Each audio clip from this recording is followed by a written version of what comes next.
and then you can ask for what you want. In reality, you can observe daily example of how this rule is applied to business.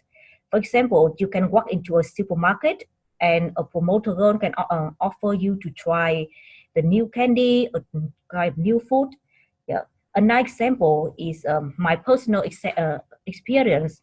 When I visit a spa that just opening, I went for facial massage, and because I'm the first time customer, they offer me a free body massage as a whole package.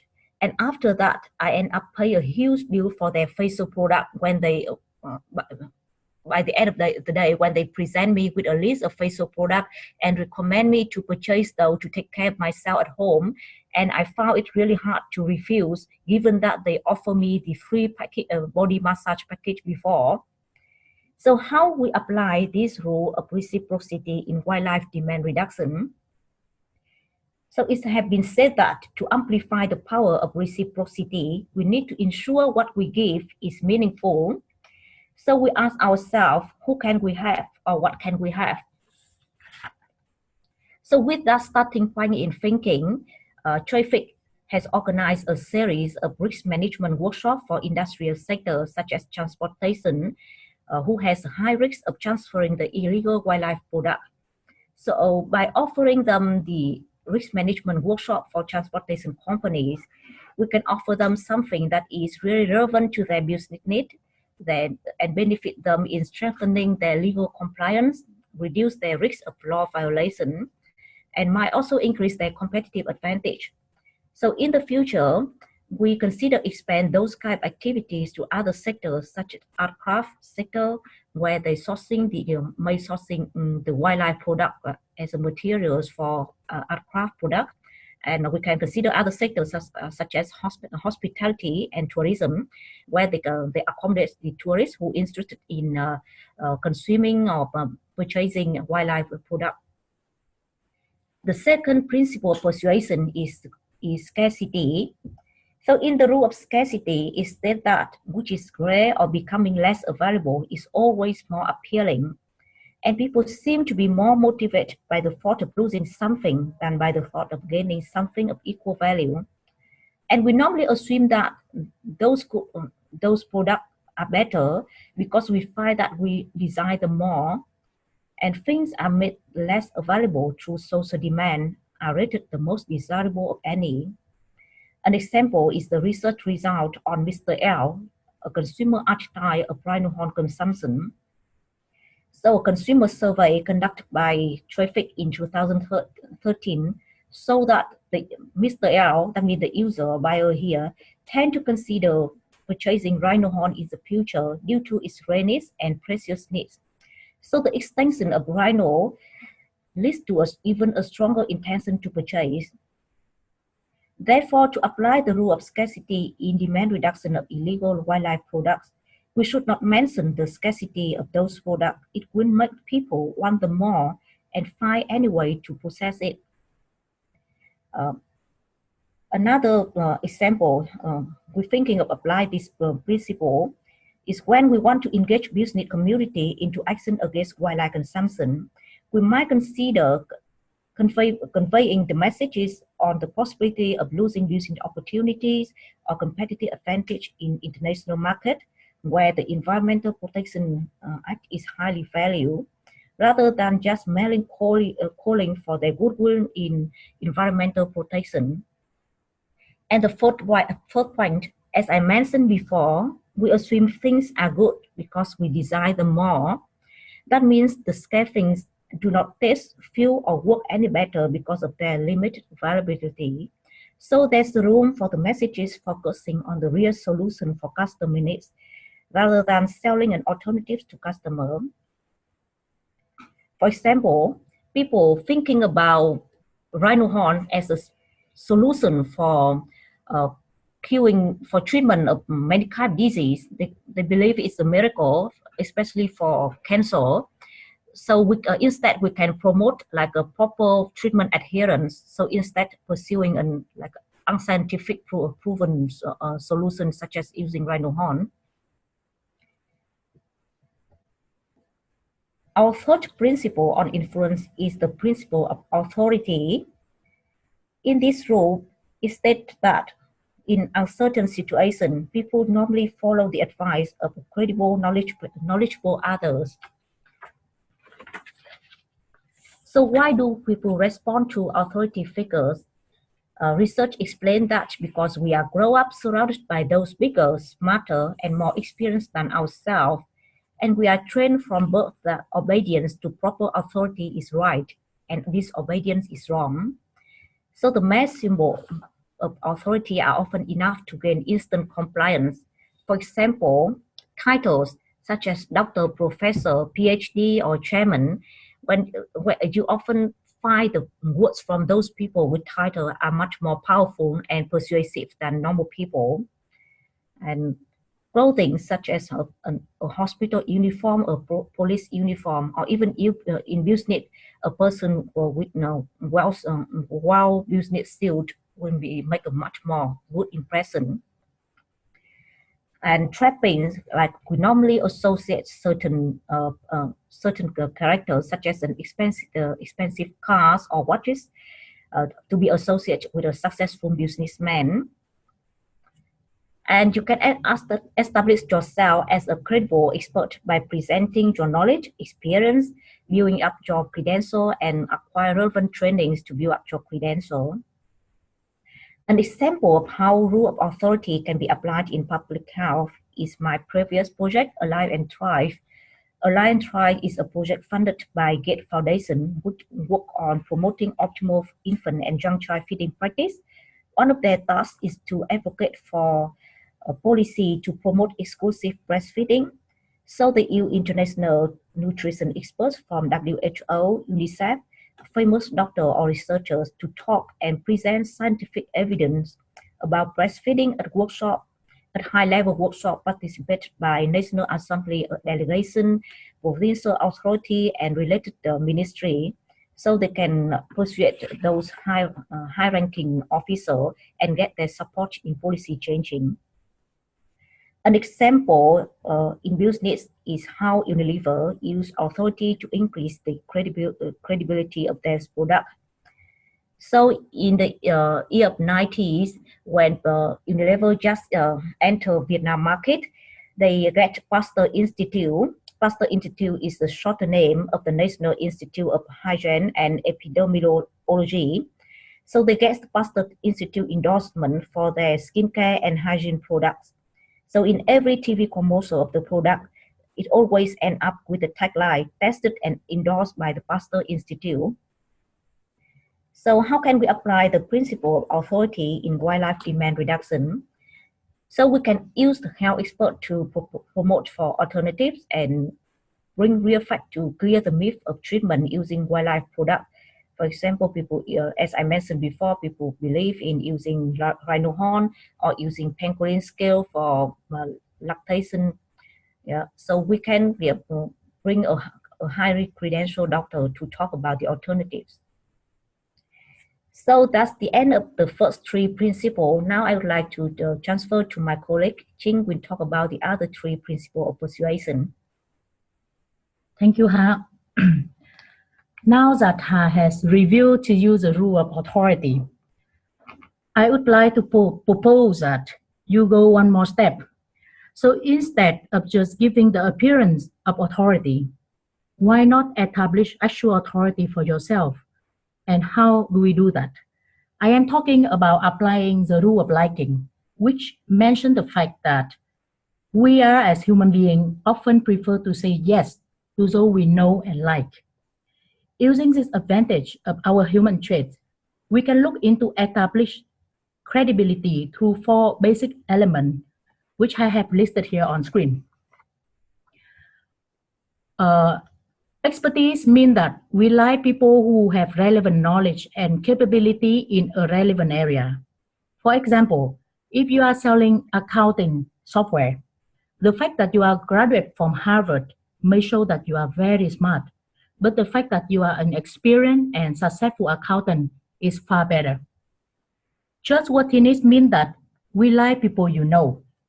We like people we know. So at workplace, for example, Trustworthiness means that people can count on you to get the job done and get it run right. For example, if you are a sales agent and you never make sales call or meet with potential clients, your boss cannot rely on you to generate new business. The next element is similarity, means that we tend to pay more attention to those who are like us. We always keep asking the question in our mind when we meet someone. For example, do you think like me? Are your ideas like mine? Do you look like me? So the more yes we come up with, the more likely we are to like the person and grant his or her request. For example, taking us back to the computer example, you are selling computers. You will be more effective if you agree with your prospect that software can be hard to learn than if you reveal that you belong to the same political party. Physical attractiveness. So most of us wouldn't want to admit, but we admitted that there is no way around. You and I are more likely to pay attention to attractive people. So the rule of liking are often applied to conversions. What do I mean by that? So let's take a look at the Forbes case study, which centers on a little company called Pet Relocation. So this company helps pet owners from all over the world in moving their pets from country to country. And on the company About Us page, it includes information biographies of all its staff. So and all of this biography emphasize not only on the staff love of dogs, but also humanizing qualities of manager and employees, such as hobbies they enjoy. As a result, this humanizes the entire company and consequently increases its likability, which in turn boosts for the conversion rate of site visitor. So many conservation organizations have already adopted this principle to persuade consumers to stop using wildlife products. For example, I have briefly mentioned to you about the Chi initiative, which were designed to reduce the demand for rhino horn consumer in Vietnam. So traffic, we decided to feature a very well-known Vietnamese businessman. His name is Trinh on this picture in our campaign, as he meets the element of trustworthiness and similarity to establish an effective credibility to the rhino horn user, Mr. L. Viet has engaged attractive and famous actress Maggie Q to be an ambassador for their Stop Using Rhino Horn campaign. Again, one of the PM experts who we have invited to join our workshop, because we feel that the people who are the delegates going to this traditional medicine workshop would like to hear more from the expert rather more from a conservationist like us. So the next principle that I would like to introduce is the principle of consistency. What this principle means is that people are prone to be consistent in their action and belief. Commitment then is the key to trigger the rule of consistency. If you make a person commit to something small, you could use the initial commitment to influence them into doing something more for you. People are driven to be consistent in all areas of life, in our words, in our attitude, opinion, belief, values, and more and more. So once we have made a decision for ourselves and take a stand or perform an action, we are likely to make the future behavior match the past behavior. Few examples can be, so dieters stick to their diet programs they paid for even long after it's clearly that the program doesn't work. Or consumers stick with their brands they have bought, and even if they are more expensive. So let's say Hai and I were asked by Kiel and Gail some time ago when we enjoy listening to some of our speakers on webinar before, and then we have expressed our interest in become a guest speaker, and we say yes, that we enjoy the webinar. So that's why we are here today. Due to the previous commitment, we are here today to presenting this webinar to you, and I really hope that we keep you entertaining until now. So how do we apply this principle? You should seek the active commitment. First, you ask people to verbalize their commitment and ideally to write the commitment down on paper.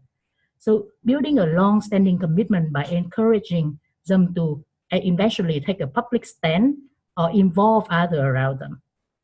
Or assign positive traits and label to people that you know they would wish to live up to before making a request consistent with those traits and labels. And we remind others of the choices that they have made and that you wish to courage or continue. So again, we have applied these tips to our Chi initiative and it's actually work. So most of our Rhino Horn consumer, Mr. L, business owner and business senior leader. So we first invited him to join our workshop and inform him about the problem. And at the end of the workshop, we asked him to provide his opinion and his support to stop the problem. And if he agreed to support, we asked him to write down his personal commitment on a pledge form or pledge board, as you can see on picture 1 and 2. And of course, we asked him to do it in front of other peers. And the next step, and in later interactive event with the same individual, we took a step further by requesting him become our messenger and to influence other individual and peers at his business by delivering our Chi messaging, or to convince his company to start adopt action that can protect wildlife. In picture 3, you can see the beautiful lady from Vietjet Air. She's a marketing manager at Vietjet Air. She joined one of our workshops in the past, and later on, she really showed support by convincing her boss and her company to sponsor one of our World Rhino Day event in 2015. It's called No Wait for Rhino.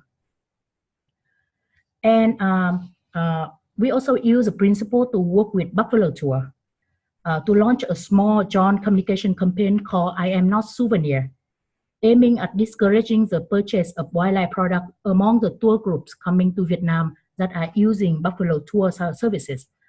So bag and sticker with wildlife protection messaging were produced and distributed to tourists. We also conducted workshops to educate the tour guide on wildlife crime. And as a result of the campaign, the rate of international tourists signed up for company tour who are like nature lover and environmental supporter had increased, while the knowledge of the tour guide on wildlife crime had improved. And Buffalo Tour particularly even took a step further after the initial commitment to protect wildlife by adopting a wildlife protection policy in their corporate social responsibility, as you can see on the screen, and they have posted it publicly on their website as well. So the final principles I would like to introduce is the rules of consensus or social proofs. So all of us look to others to help us decide how to act, to guide our behavior, to determine whether something is right or wrong. The more people doing this, the more correct it seems. So we do it every day and every time actually. We do it on the highway. We are turning right when we see car ahead of us turning right. We do it at the office. We use a similar silly jargon and laugh at the same lame jokes. And we do it at parties. We dress like everyone else and have a drink in hand if others do. So why does social proof work like this? Because social proof is what psychologists call a shortcut for making decisions. Our life is too complicated to carefully evaluate every element of every situation. So we learn to take shortcuts to help us make what are usually reasonable and reliable decisions. And when you understand the rule, you can trigger it and will generate yes to all your offers and requests. So in his book, Cialdini cited a study that analyzed hotel guests and their reuse of towel and linens. After trying out different number of sites in the bathroom, you can read here, for example, help us to save the environment, join your fellow people to help and save the environment. So various messaging were delivered to this group of hotel people. So guess which method was the most effective to change the behavior of these people reusing the tower? So this is the message. 75% of people staying in its room reuse that tower. The key was not about the positive peer pressure, but the fact that these people share a very specific trait. They stay in the very same room. And you might not think this site would have such a great effect, but this simple method was responsible for 33% increase in tower reuse. Again, let me take us back to our Chi initiative and explain how we use this principle to influence Mr. L. In terms of Chi Messenger, we were keen to work with local champions, and also part of our effort to ensuring that behavior change is driven from within the community with which we work. So after mapping the nodes, type, and influence pathway around the right-hand consumer, we engaged several leading civil society organizations, such as umbrella business group called Viet Nam Chamber of Commerce and Industry. So we help this organization to become a champion and help us to reach out with Mr. L. And then at the end, they have helped us to talk to more than 10,000 business people across more than 50 Vietnamese cities and provinces. And the partnership with the Vietnam Chamber of Commerce and Industry enable us to convince other smaller associations in Vietnam to join in the fight against wildlife crime. We successfully engaged other, namely the Vietnamese E-commerce Association, the Vietnam Automobile Transport Association, the Buddhist Association, the Traditional Medicine Association, and many more. And also understand that the right-hand consumer would likely to follow a business leader. We identify influential messengers such as Mr. Nguyen, you see here on picture, a very well-dressed, handsome man. He is the president of Sun House Group, a leading manufacturer of household products in Vietnam. And he himself have adopted a zero-tolerance approach to consumption of rhino horn by embedding the action within the company CSR policy. And Mr. Nguyen himself also even organized an interactive event on his own, attracting nearly 1,000 business people. And at this event, he, showed his commitment to wildlife protection. And later, we use his testimonial in various behavior change promotion publication, distributing again to Mr. L. We make friends with big players, such as the Vietnam Post Telecommunication Group. So they are the first Vietnamese state-owned enterprise to support a nationwide campaign to protect wildlife through corporate social responsibility. And because we are friends with big players, we use this influence to call in other 50 companies across Vietnam in the past 3 years to also adopt wildlife protection in their CSR policy. So in conclusion, Ha and I would like to leave you with this model on influence goals, which Cialdini has mapped out at the end of his book. We both find these models to be useful in how you can choose which principle is most effective for your particular persuasive goals. And we hope that you do too. And of course, for conservation, to make a conversational impact using the principle, some of the most recommended triggers that the author has suggested is using social triggers. So once again, thank you for your attention and for joining our webinar today. We would like to leave our contact details and would be more than happy to answer any questions that you might have.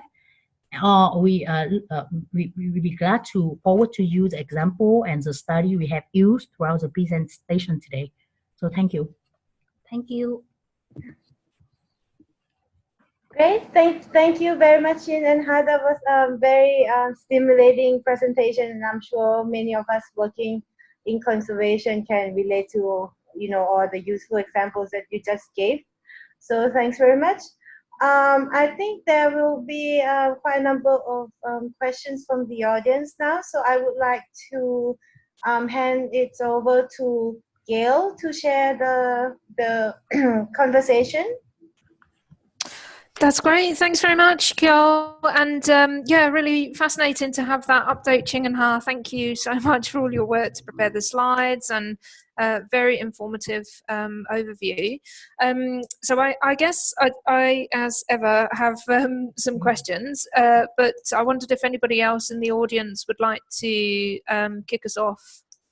Some commentary coming in on the group chat, so thanks so much for that. For those that can't see it, Nishant has fed back. She really enjoyed it. Sorry, it was really enlightening. Consensus is very powerful from a social media perspective. I wondered if you would like to say any more about that. You represent World Animal Protection in India. Thank you. Well, thank you. I think it's thank you, Nissan, for the great comment.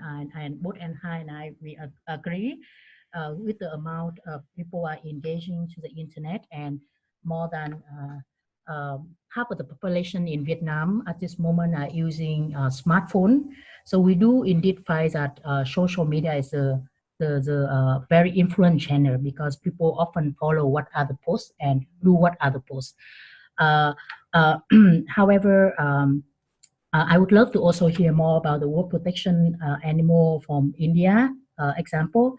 And I think when we're using social media, it's best that we are considering the ethics of what to post, which not manipulate, but can still persuade people in the right direction that they want. You want them to change. So maybe more from her. Thank you, Nisha, for comments. Yeah, it's great to hear you find the consensus powerful in your work like World Animal Protection in India, and I hope that one day maybe you can offer a webinar to talk more details about your work in that.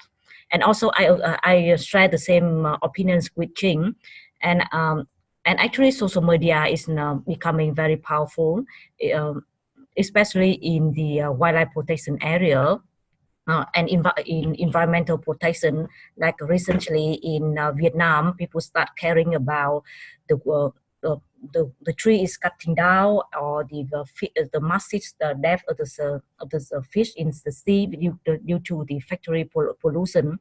So actually, it's really helped to the social media channel, and actually the principle of consensus has helped to like expand the message and got the impact and some social influence. Yeah, any more questions or comments from you? I don't know whether, yeah, I'm not sure, Nishant, whether you're able to unmute, but thanks very much as well from my side for that input. I'm happy to kind of pick up an aspect of that, actually. I too like consensus. I guess the sort of interesting perspective for me is around how do you sort of achieve that through social media when you need to move it forward as well. It's sort of about this likability, the link between consensus and likability. So I think consensus is good in terms of, you can use social media to reach a lot of people with the same opinion, but then in order to really change their choice, perhaps it's more then about bringing in this likability aspect. And I for one really enjoyed the set of kind of expressions, what makes somebody likable. One that was missing for me was very much fun.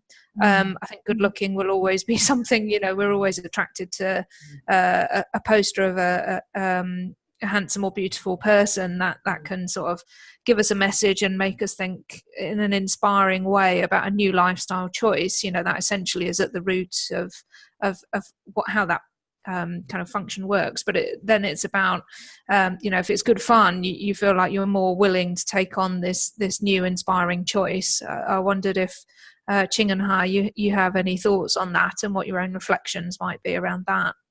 Yeah, sure. I can pick up on the fun characters you mentioned because our key initiative aiming at reducing the demand for rhino horn among the wealthy men, businessmen, had been now finished its second phase. So in the first phase, the set of creative design that we were showing to Mr. L received some very interesting feedback, such as your design looks so serious. All these men in business suits, they look so serious. And every day our work, every day I am very stressful on work already. So looking at these are really making me more serious. No fun at all. So it doesn't capture my attention. So that's why picking up from all of this interesting feedback, we also revamping our design for the second phase, which I show you in the picture on the slide. That Mr. Chen Bao-sen is more, like playing golf outside, more aspect about this man rather than just him at work. So I agree with you that the fun aspect and appealing is also something can capture attention. That's great, thanks. Just so I wonder if anybody else in the audience would like to ask any questions or has their own experience to share. Thank you. Yeah, thank you, Ha. Thank you, Trinh. Nishant from India office. Great, thanks, Nishant. Can you hear me? Yes. Yeah, okay. Oh, okay. So thank you. It was really enlightening. I just wanted to say that we were into animal welfare and doing all these programs until last year. But last year we shifted to campaigns. So now we are really looking forward to influence our audiences to help and support our campaigns. So while going through this presentation, I really like consensus could be used as one of the most powerful tool from this social media perspective, because this is something where we can influence people because they really like to see how and what their peers do. So this is from this presentation perspective actually, since we are into initial stages of developing this campaign through online forums. So yeah. So it's actually taking me back. If you are on social media, and in past 2 years, in 1 year ago, there was this ice bucket challenge. Not sure if any of you did it, but I did, because you challenge people, and actually not only for fundraising purpose that challenge, but I can really see that people tend to follow what others are really doing, and live up to the commitment they doing it once, they will do it twice. So it's very interesting. But thanks for sharing information from the World Animal Protection. That's great, thanks. My own experience of that, Ching, I actually walked across hot coals. You can do this, walk across 30 feet of hot coals. I only did it because a friend convinced me it was a good thing, but we did do it for charity. I guess it's it really reinforces the principles actually in a simple fun way. I wonder if there's anything from anybody else in the audience around some of the other principles. I have some thoughts about the reciprocity, but it'd be good to hear from others if there are any questions or reflections.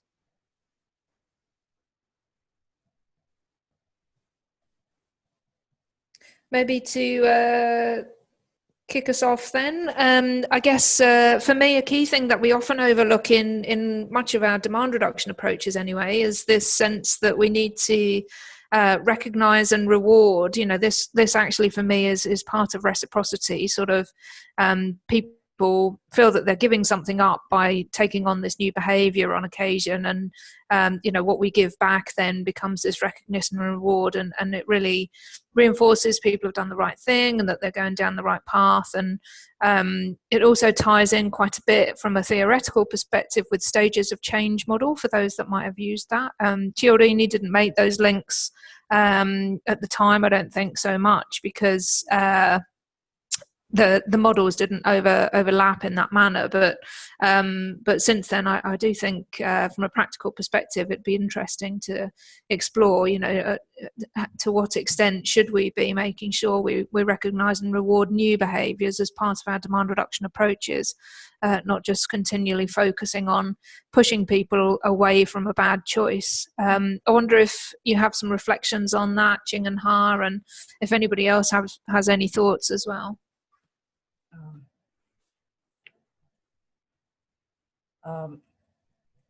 Actually, we think that I myself think that there's like no single approach for no single approach.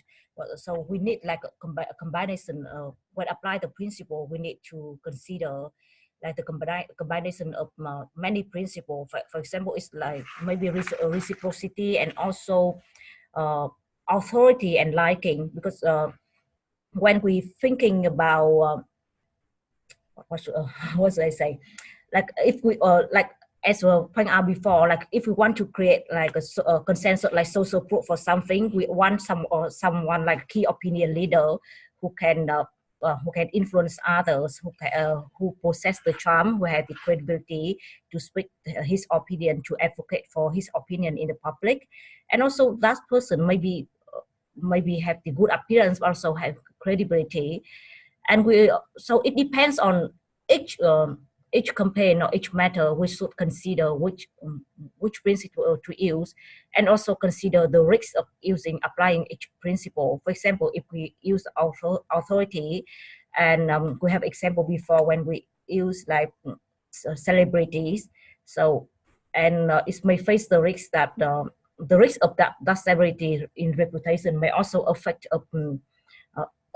our activities in wildlife protection in the I think these to me these principles are speaking to our inner self, our nature, our human nature. And like you said, Gil, maybe Cialdini say that we can apply this principle across sector, across many problems, and actually it can be true. But I think for conservation and to make conservation impact effectively, I think that we also need to understand the trade trend and the story behind the trade trend of where leading to certain conservation goal. For example, who are the rhino horn user? We need to do evidence-based study on that. Who are they listening to? So I think that getting in-depth insight into a certain problem, besides having all this, personal nature, can be added into, can be considered when to use and what to use. So I think it's important that we can also understand the problem more in depth through research and gaining more insight.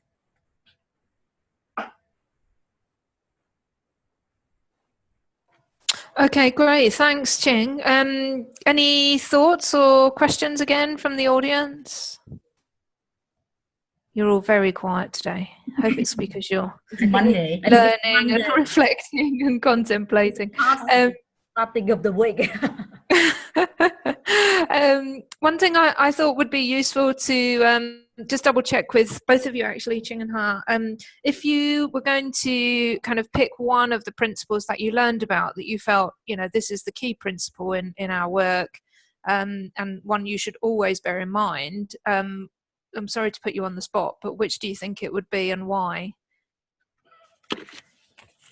So, as I mentioned before, we think that there's no single hero principle, and we need the combination of all those principles and each and every activity guide. For example, if you want to like when you work with a partner, if you apply the liking or even reciprocity to build the relationship, to expand your network, great. And then after that, you all and also when you talk to them, you also use the you also try to show your authority, like how you understand about the things you talk about, like and how you present the for example, when you want to talk about wildlife protection to them, you need to talk in a manner that you understand it and how it can be well applied, how it's suitable to your partner,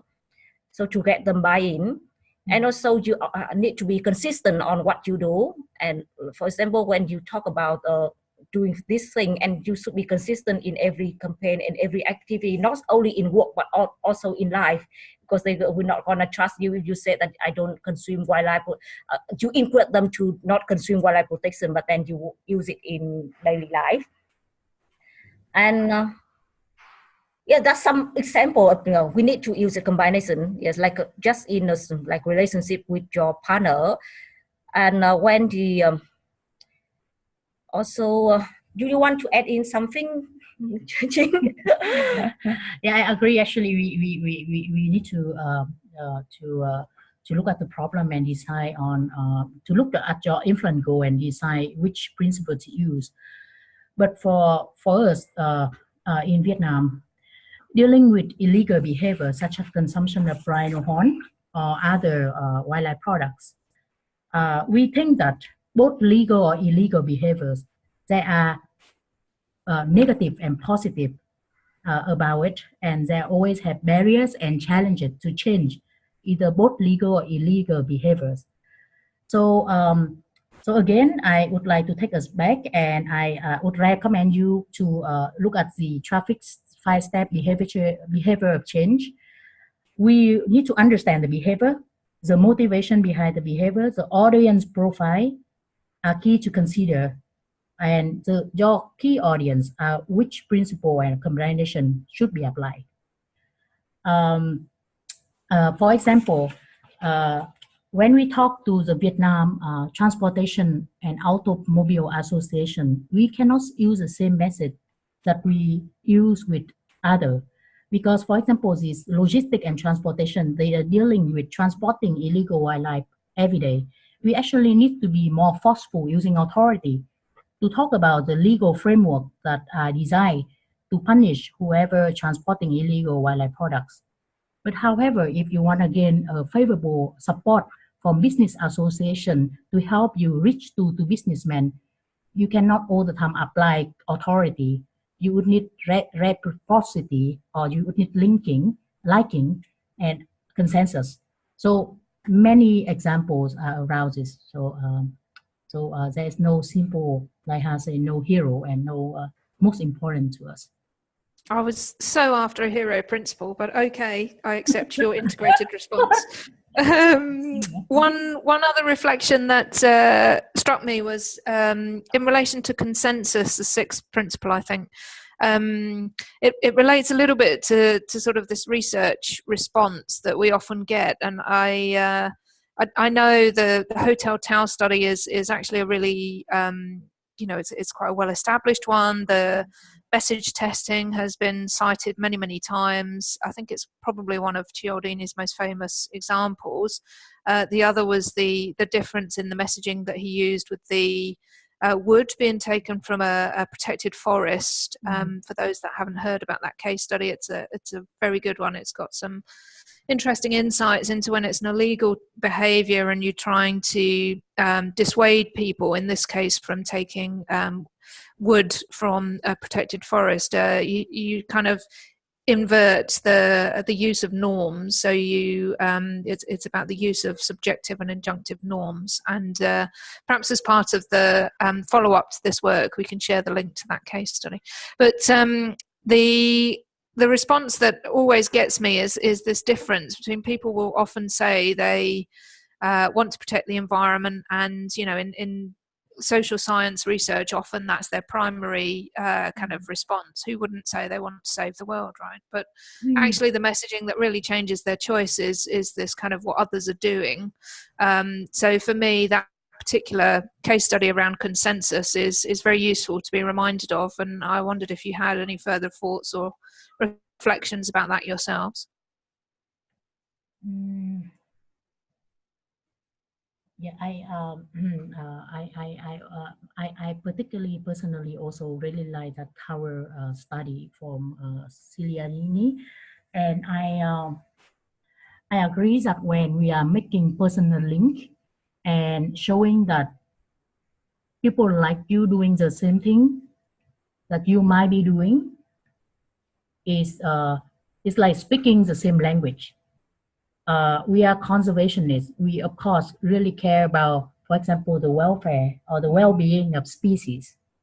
But if you were talking to a businessman and how to make that link from your conservationist opinions, how to convey that opinion and also encourage the businessman to support you is another story, I think. And I think that's why we are tend to gonna use another businessman to talk to this this target businessman. So yes, It's like mm, apply both liking and consensus. Get liking first and then apply consensus later. yeah. I think we also have other question on the chat room. So yeah, thanks very much, Nathando. So her comment was about the scarcity principle. She says that knowing people are more attracted to scarce products, how can we practically avoid mentioning the scarcity of endangered animals? As we've sort of talked about, perhaps in the community broadly, you know, there is this risk that if we overemphasize the rarity of commodities, it will have this adverse impact potentially on consumer groups who seek to acquire products specifically because they're scarce. I mean, we've sort of taken the choice specifically to promote people's chi as a way to demonstrate success, not the use of this rare kind of rhino horn product, I guess, in the chi initiative. What do you have any other kind of comments in relation to that, Ching and Ha? Nishant has come back into the chat box as well with a further example, but any further reflections from yourselves, Ching and Ha, on this issue of scarcity and how we address it? Yes, actually, scarcity is a challenging one, and yes, the more the product is scarce, the more people desire them, and like in the like the focus group, the last 4 focus group we attend, and we interview the consumer who either purchase or use the wildlife product, and when we ask if the product are no longer exist or if the price will go up like unaffordable, how is their purchase intention, and they still very strongly stated that they still want to purchase it because it's sure the price will go up and there's an investment. And also if it's become more scarce, it means it must have some value, some like a very unique value in that product. So they insist that they still keep buying it. So as in my presentation, we give some thought. We haven't got chance to apply it into any campaign yet, but we think that instead of emphasize on the scarcity of the wildlife product, we can can address into a different angle of what they can lose if they continue to use those products, or not in those not in the environmental angle, but in other kind of business, business reputation, something related to their benefit, something they care for. Yeah, that's interesting way to think about it. Okay, thanks for that. We're rapidly running out of time. Nishant, thank you so much for your own example that's about donations at the end of March to get tax exemptions and avoid losing something. I'm not sure I'm clear on the relation to this. Would you be able to introduce that a little bit more, just briefly?